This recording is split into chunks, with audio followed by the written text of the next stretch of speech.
What's up, everybody? Happy Friday and welcome to the Early Edge. Odds always powered by BetMGM. Really excited about the show today. We've got Saturday night football in the NFL. We've got bowl season continuing with a ton of games that we'll cover today and tomorrow. Of course, we had our college football preview as well. Let's see how we did yesterday before we get to the stars of the show. Okay. I haven't lost yet today. We're going to get this week. We're going to get to that later. I may have jinxed a couple people this week on the show. Overall, we have more green than X here. The site plays have continued to be very good. We go one win and one push on the site plays. But again, more green than red. That's what we're looking for. But we're always looking to improve. Only a slight winner yesterday. By the way, speaking of winners, the prop show at 4 p.m. Eastern Standard Time every single Friday. Week 17 player props again today at 4 p.m. Eastern. You are not going to want to miss that show. As we always say, after that show, a lot of times the lines end up moving. So you're always going to be a member of SportsLine, but you're always going to want to be locked into that show, that Week 17 player prop show. All right, ladies and gentlemen, you know what this is, right? It's Friday, which means it's Big Pick Energy Friday. I'm a little curious as to what I'm going to see on the other side of this because I think there might be a couple people mad at me right now.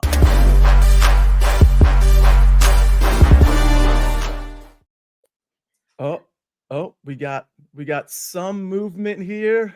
Barely anything. Mike's reading his newspaper, which is really kind of expected, but Buckets, you're looking at me with what looks to be vitriol and disdain. I trust you don't know what either of those words mean, but what I'm trying to say is, are you mad at me?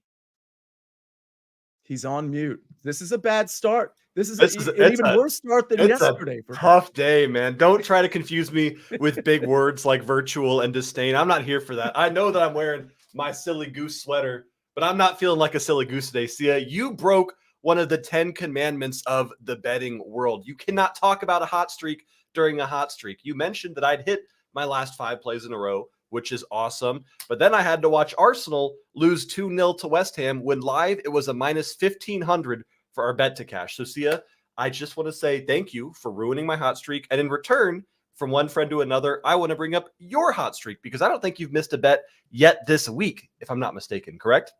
That is correct. I'm 6-0 so far. All right. That's impressive. Congratulations. I hope and I bet that continues. Yeah. Well, I guess I'm losing my bet today. So everybody needs to fade me. Danny, I saw you kind of shaking your head. What's funny about this is that I not only jinxed Buckets this week, I jinxed Tim Doyle from the Wednesday show because he came into that show 4-0 and I touted that he hadn't lost a bet. And then boom, hours later, he loses a bet. I mean, look, we all know that we're here with the analysis, with the sharp takes every day, but all of us bettors know I'm not superstitious, but I am a little stitious. These things matter. These things matter. Okay, we got to get to our marquee matchups. Buckets, can I ask you one other thing? You sent out a tweet yesterday that you were putting together the bookshelf that appears to be assembled behind you. I can tell you, when you sent out that tweet, I literally got anxiety. It just poured over me because when it comes to like putting things together, I'm not that guy. And it didn't seem to me like you were that guy based on your tweet. Were you able to successfully, you and Freya, to put that bookshelf together? So Jake will know that I was actually late to the show today. I was up until 4 a.m. putting not one, but 3 bookshelves together from IKEA. You can see they're all empty right now. I got to get some, got to be like Mike a little bit, get some, probably not football helmets for me, but get something on them. But at least they're together. That's all that matters. All right. They are together. Mike McClure, we're going to bring you in on this show because speaking of football, we've got some marquee matchups to discuss before we get to our official plays. Let's start with some Friday night football. We've got Notre Dame. We've got Oregon State. Mike McClure, this is a 6.5-point spread in favor of course, Notre Dame.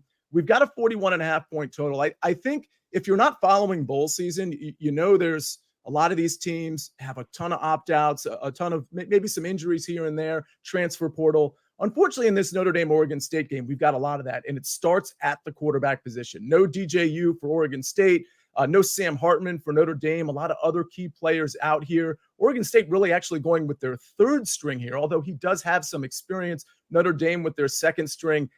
I don't really know which direction. I have a lean here, which I'll give out a little bit later. I'm not sure which direction I'm going here. Do you have a lean in this one? Yeah, see, look, if I'm leaning anyway, it's Notre Dame -6.5 here. I personally believe it should be 7 or 7.5. And I actually think it probably closes right at that 7 number. Both teams definitely dealing with issues, whether it's transfer portal, coaching, all of that. No one's really been hit as hard as Oregon State, though.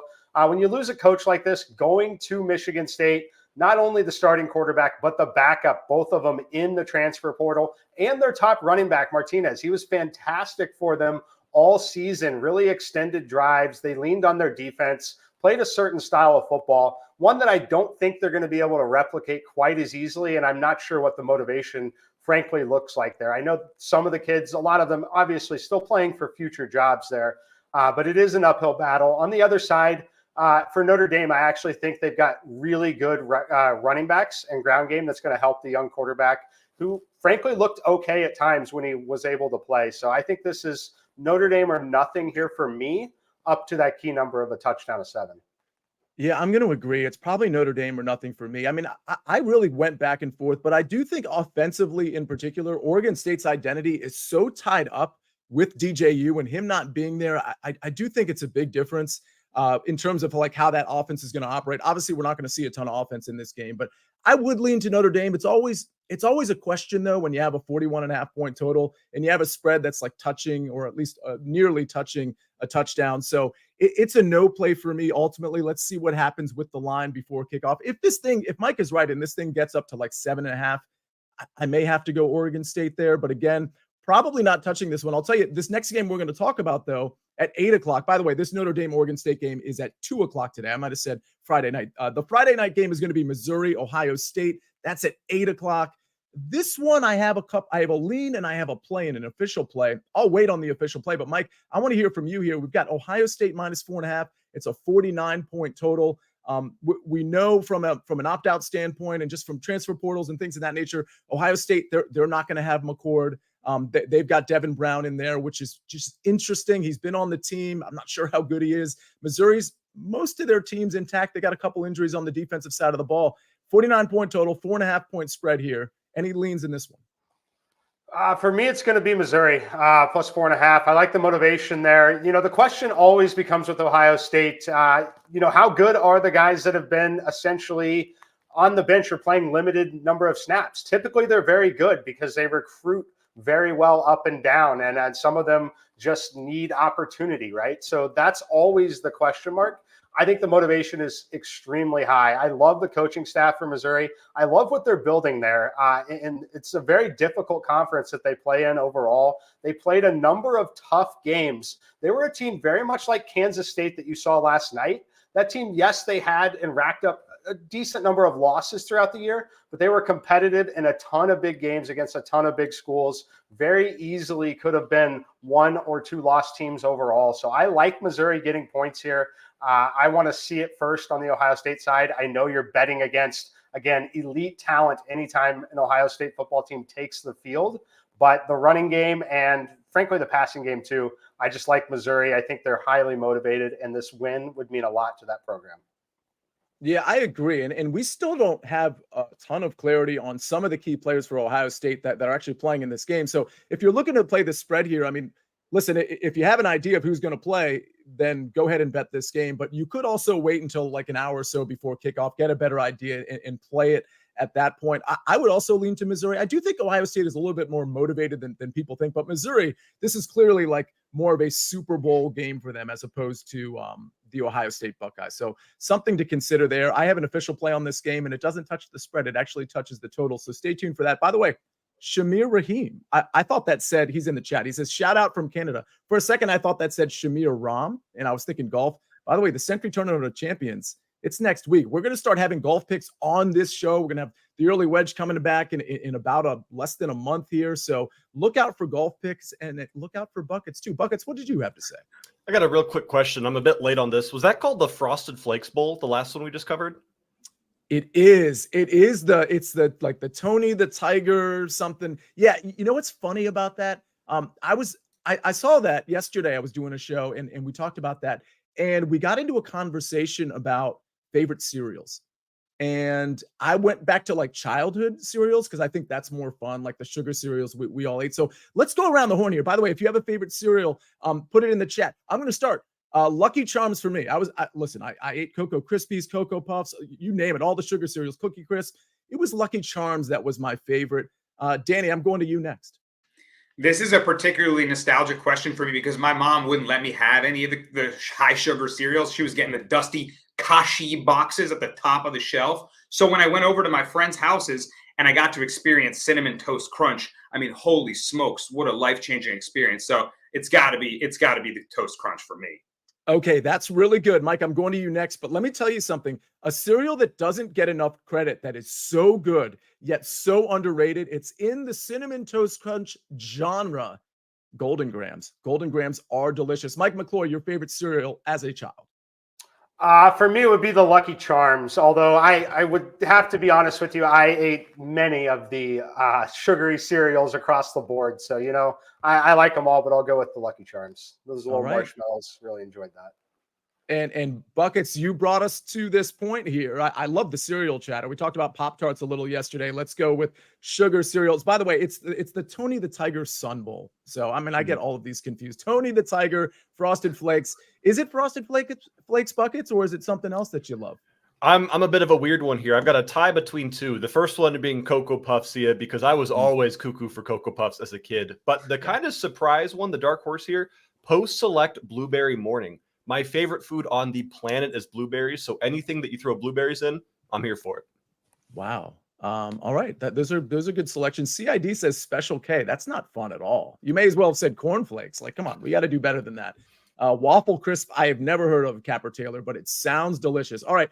What else is delicious? Instead of Monday Night Football, we're going to go to one more key matchup. We've got Saturday Night Football in the NFL, and it's such a tasty matchup. Yes, I used that word on purpose. Lions plus 5.5. I believe this was 6.5 when it opened. It might have been 6, kicked up to 6.5. Now it's plus 5.5. I think this is a more appropriate number. 6.5 was way too much in my opinion.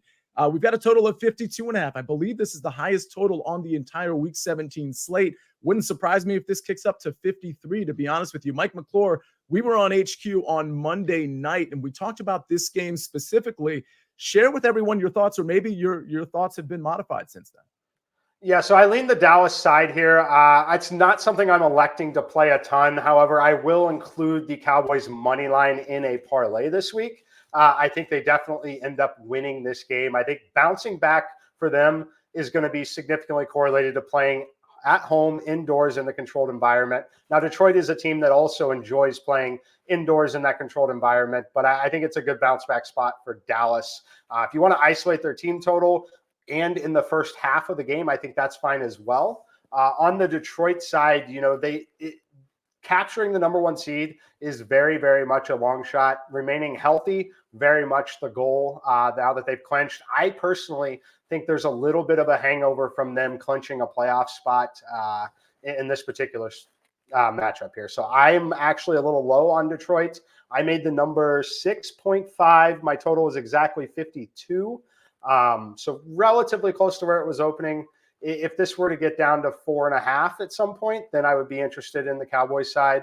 I don't think we see it though. I think it's going to mostly hover in kind of this dead range at 5.5. So if I were to play it, it would unfortunately be a live play, not a pregame play on Dallas.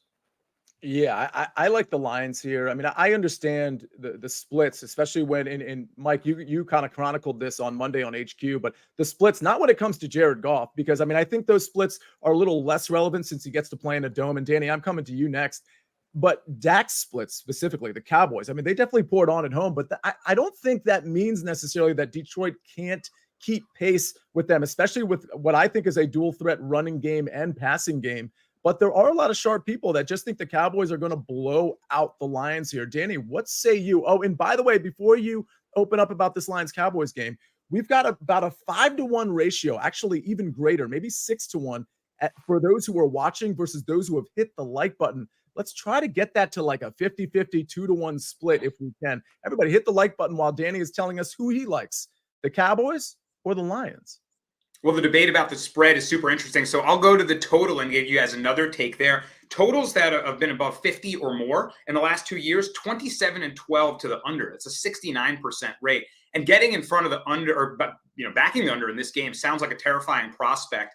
But early money is coming in on the over, not surprisingly, right? Like Sia mentioned, Dome Stadium, Cowboys at home where their offense thrives, golf indoors, much more efficient than outdoors.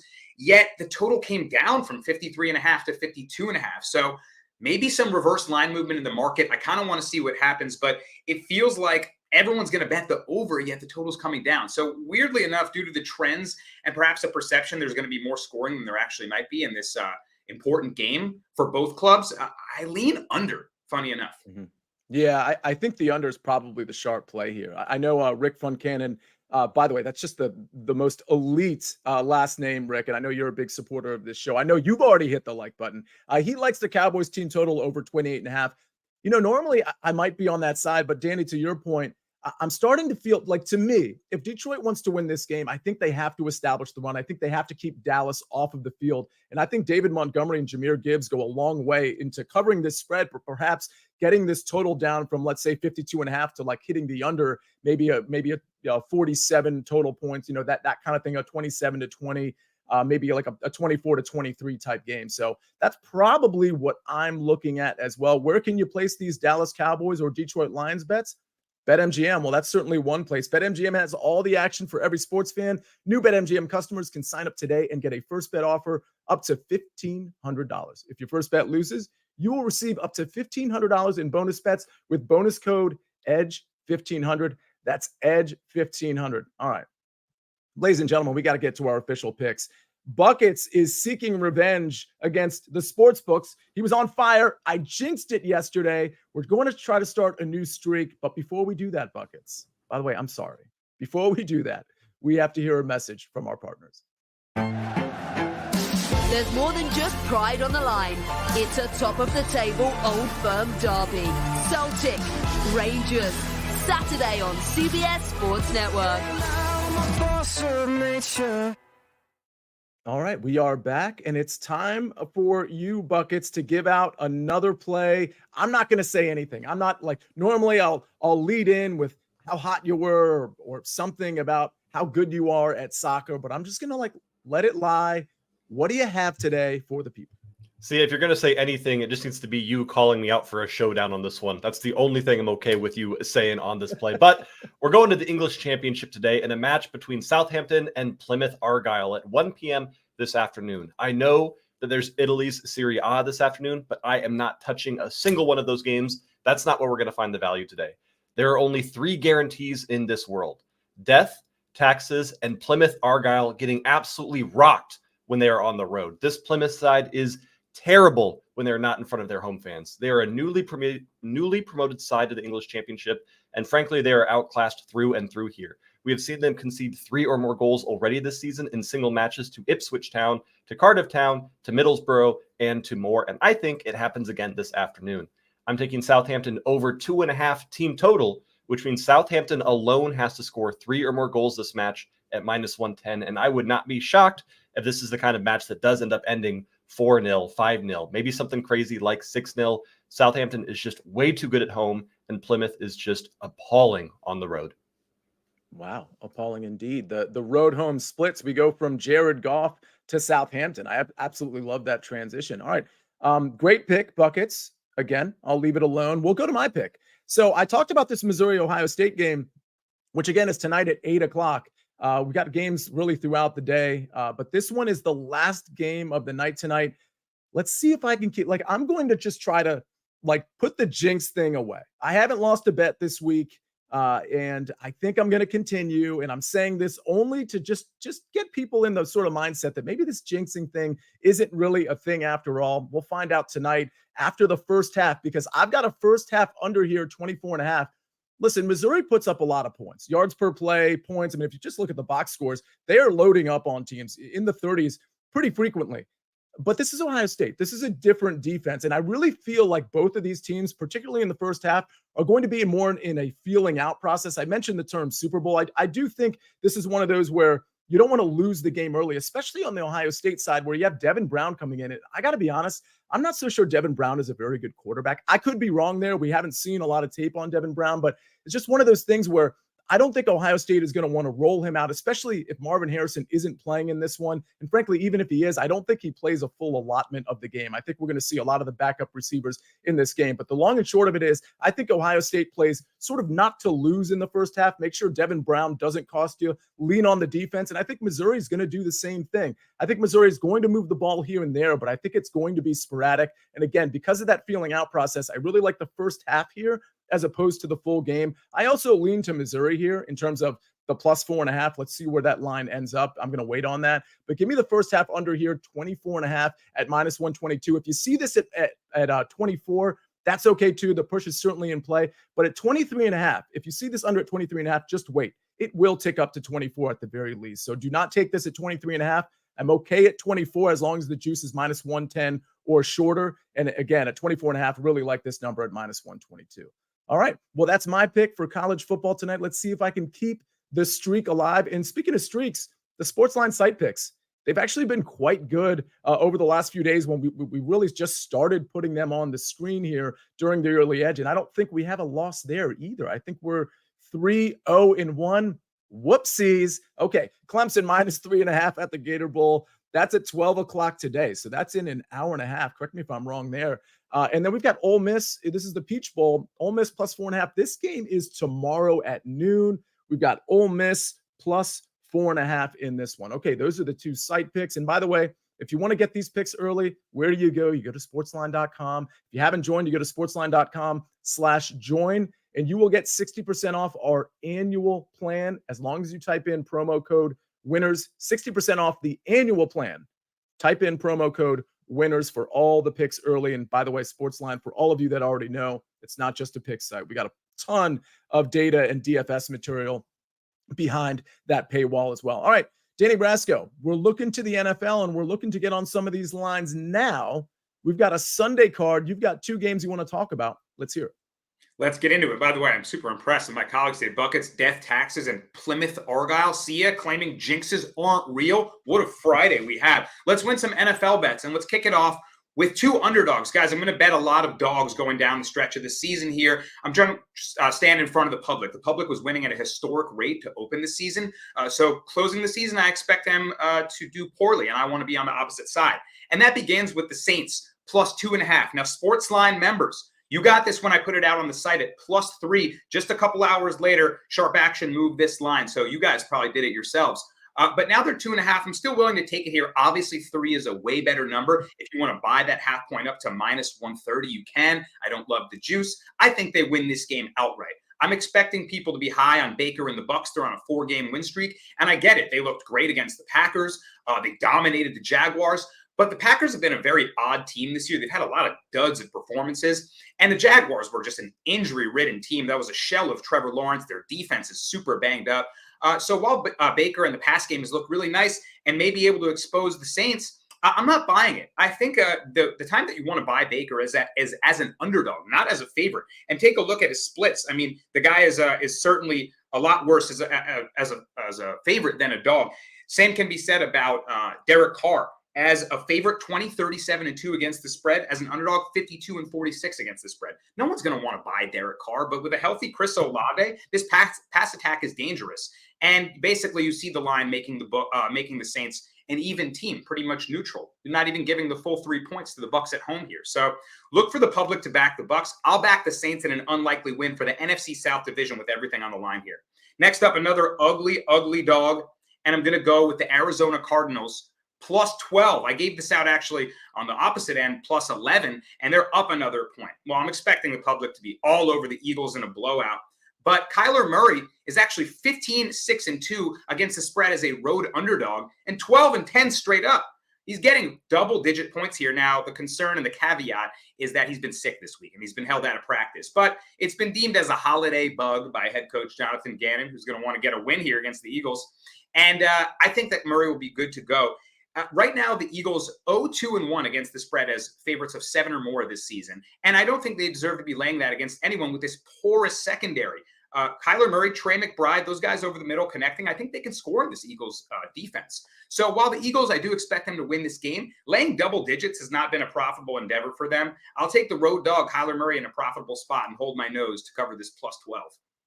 Yeah, I mean, we've seen the Cardinals, in spite of Kyler Murray just being a very average, if not below average quarterback, we've seen them recently against pretty good defenses, front fours, front sevens, like the Eagles, really move the ball. We saw it against the Niners just a couple of weeks ago, where they able to run and pass the ball. So I think this is a pretty sharp play. By the way, on my play here, the 24.5, just know that the books are all over the place. And I think it's because we're not exactly sure, particularly on the Ohio State side, who's going to play. I noticed one book somebody pointed out in the chat is at 25.5. So if you can shop your lines, that first half under is 25.5 at some books. It's still 24 at other books and 24.5 at other books. So my sense is this thing is going to tick up. So if you haven't taken it already, you can probably wait, because this might settle at 25, 24.5 as a worst case scenario. That's how I'm seeing this. So again, if you haven't already placed it, maybe you wait a little bit and this line grows at least by a half a point. Go ahead, Danny. Just wanted to say, I was looking for a stat that I couldn't find when I was speaking on the Saints. Baker Mayfield as an underdog, 26-21 against the spread. As a favorite, 13-25 against the spread. Baker as a dog is the play, not as a favorite. And I know everyone in the chat's going to be on the Bucks, but that's not to disrespect anyone. Kind of why I like the Saints. All right. I like it. I like it. And Mike McClure, I know if it's Friday, you've got an obscure total to talk to us about that's probably going to cash before the 8-minute timeout, because that's what happened last Friday, I believe. But either way, by the way, you and I are going to be on Fantasy Football Today DFS in literally 31 minutes. So if you're looking for DFS and maybe a prop angle on some of the DFS plays, tune in to our Fantasy Football Today DFS show. Again, it's every Friday at 11 o'clock. But Mike, talk to us about your college basketball play. Well, Sia, this one will not cash with 8 minutes left, unfortunately, because we are playing an under, not an over. You will have to sweat the entire 40 minutes of action here. But it is the marquee matchup of McNeese State and Michigan here. We're going under 145.5. I made this number 139. I got a lot of things working for us here. First of all, Michigan been an extreme over team this year, 10-2. Numbers are starting to adjust a little bit. Now we have the long layoff here with the holiday break. Michigan hasn't played a basketball game in 10 days. McNeese State has not played in 12 days. That is a significant layoff for younger college kids coming back. I think it impacts the offensive efficiency more than the defensive efficiency while you are rested. Now, when we look at the pace of play, which is the most critical thing in betting totals and basketball in general, this McNeese State team, 350th in terms of pace. Michigan wants to play slow as well. They will play up when they're playing a pace-up spot, which they've faced a number of so far early in this season. That's going to slow down as they get into conference play. It's going to slow down when they get to this matchup here. Both of these teams well below average in terms of free throws, both the rate in which they shoot them, the success in which they have shooting them. And then when you look at the foul rates, the defensive foul rates on either side, these teams do not foul often. I like the under in this one. Again, I made it 139. Go under 145.5 here. All right. I love the play. And by the way, I don't think I mentioned Chip. Forgive me. I should have mentioned it right off the bat. So did I mention it? Maybe I did. Yeah, I did. I did mention that he was over at the Sugar Bowl. He's already there. He's going to be doing some HQ hits. So you can find him on HQ, but he'll be back next Friday. So no worries there. And do we have, Danny, is somebody challenging you showdown wise? They're dying for it in the chat. They're banging on the walls. They're scratching and clawing. So you know what? I'll give it to them. I'll engage. Cheesy. I try to make the viewers of the show this money, not take their money. But if you want to do this, you know I'm about it. So Snake, play the music. Whoa. It's gonna be a showdown. Wow. Big Cheesy. I mean, he's basically a part of the show. I mean, this guy, Big Cheesy, you are in here every single day. You have earned the right to have a showdown with one of the crew on the show. Buckets, did you have something as well? I mean, I don't know if Danny wants to double down on this, but I will always back my boy Big Cheesy here. I don't even know what the play was, but I will blindly tail Big Cheesy to the ends of the earth. So, Danny, if you're up for it, make sure you unmute here. Are you down for that? What would it be? DSD, double showdown? Is that what we're calling it?